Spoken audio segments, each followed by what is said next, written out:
John, the 6th chapter. Glory to you, O Lord. Those who eat my flesh and drink my blood abide in me, and I in them. Just as the living Father sent me, and I live because of the Father, so whoever eats me will live because of me. This is the bread that came down from heaven, not like that which your ancestors ate and they died. But the one who eats this bread will live forever. He said these things while he was teaching in the synagogue at Capernaum. When many of his disciples heard it, they said, "This teaching is difficult. Who can accept it?" But Jesus, being aware that the disciples were complaining about it, said to them, "Does this offend you?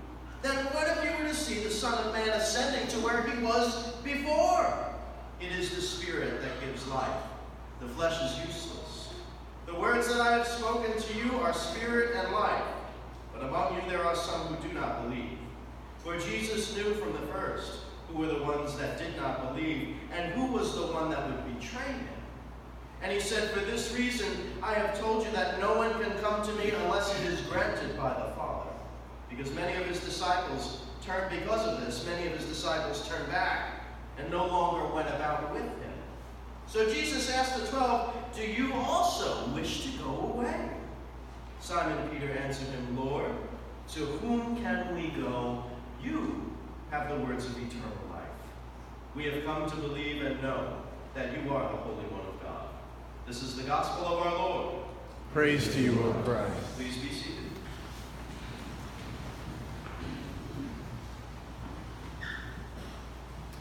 You know, I am so thankful for the little label on the back of the food packages now that we have called nutrition facts.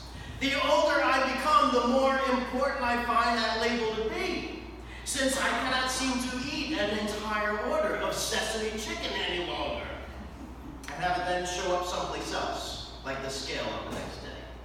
You know, it's such a shame that I cannot eat with reckless abandon anymore.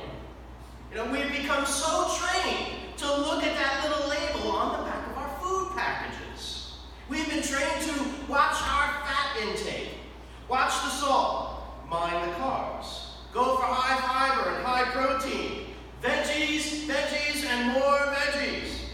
You know, there's a lot of research now that shows that what we take in as our food has a direct correlation with our health and whether or not we will stay healthy. Yet for all the physical health consciousness that our society has cultivated, spiritual health is something that is all too often ignored. Many of the issues our society struggles with today manifest themselves physically with violence and conflict, but they are truly rooted in our spiritual health. Questions like, how do we find our sense of grounding and place in this universe? Whether we tear others down to get ourselves ahead, or instead we plug into refreshing, deep spiritual wells so that we have the spiritual health to stay grounded in this angry world and build others up and seek our common good.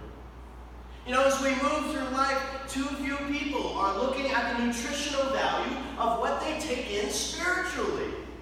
What are the messages that they are listening to in life? Do those messages tell them that they are worthless or worthwhile, lost or called and sought after? You know, we all love to come into a church sanctuary and hear it filled with music. Doesn't it bring us a sense of home, a sense of comfort, a sense of place, and a sense of belonging? Well, what's playing in the sanctuary of your heart, beloved? If your heart was like a church sanctuary, what would it look like? What would it sound like inside? Happy? Filled with hymns?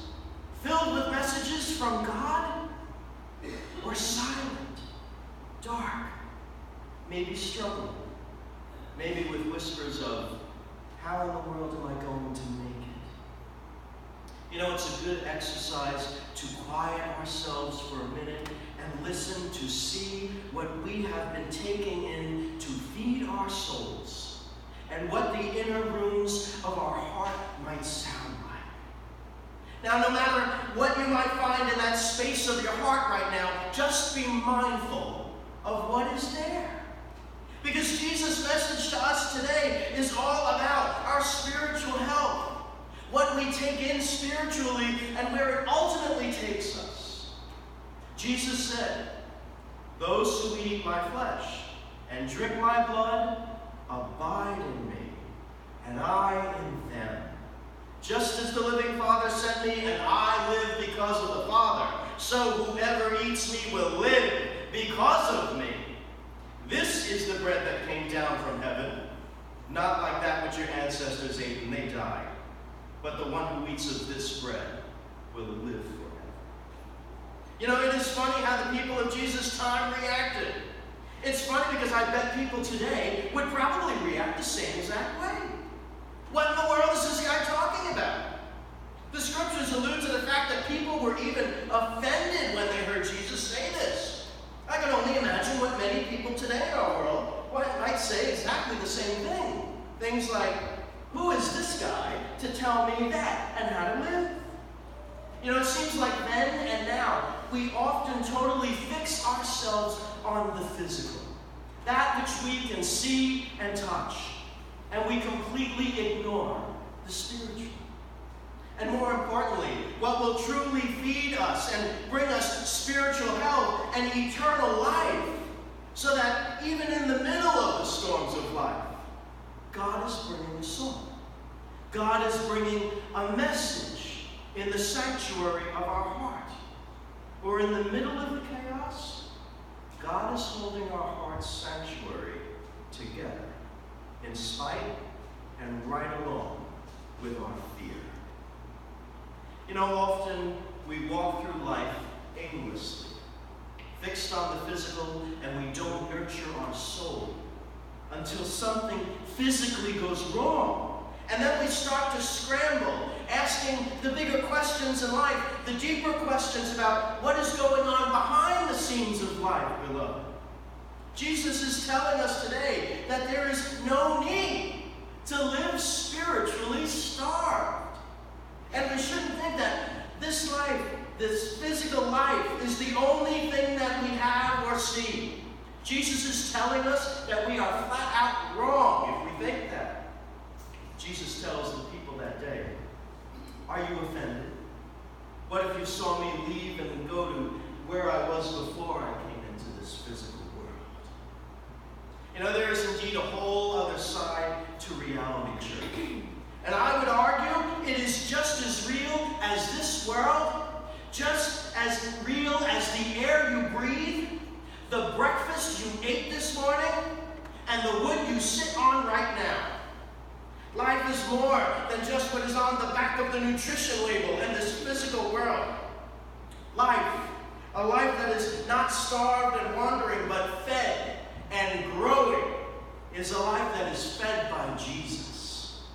Feeding on Jesus and his message for us. As we gather in the presence of Jesus and feed on the gifts that he gives us, he is drawing near to us and making his sacrifice for us on the cross, the substitute for us, so that we can know that he broke death and that we will live forever. These are the things. This is the food. This is the message that Jesus is calling us to feed on. We are more than the life we live here on earth.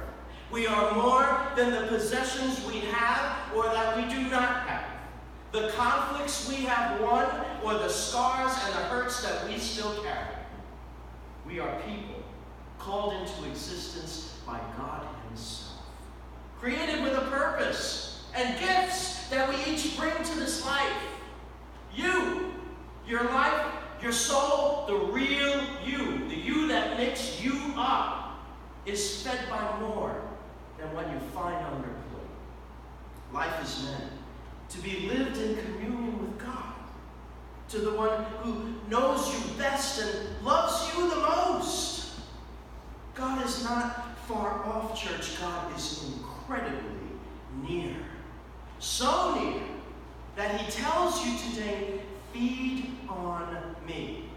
Let my body broken for you, and my blood shed for you. Let my death and my resurrection feed you, so that it not only forgives you and gives you a new start, but so that it begins to recreate you. We are often shaped in life by what we have experienced.